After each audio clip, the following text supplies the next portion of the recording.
একটি গণতান্ত্রিক সরকার যখন প্রতিষ্ঠা হবে, বিএনপি সরকার প্রতিষ্ঠা হলে এদেশের যখন তিনি দায়িত্ব নেবেন, তখন আপনাদের সবাইকে নিয়ে নিশ্চয়ই বড় পরিসরে আবারও এরকম অনুষ্ঠান করবেন। আজকে যারা এই হলে আসতে পারেননি, আপনাদের কাছে ক্ষমা প্রার্থনা করছি।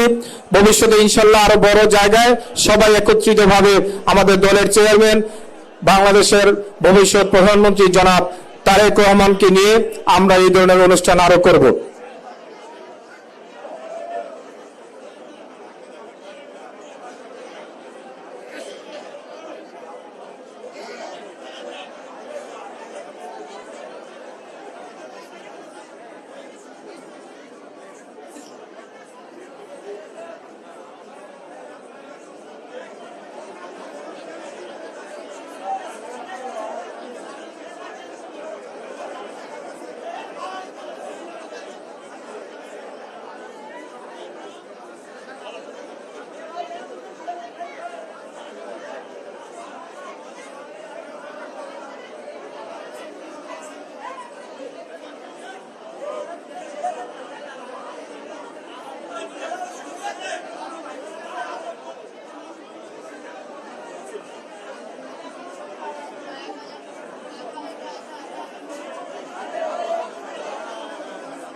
আমার বাবা আপনার কথা প্রায় সময় বলেন।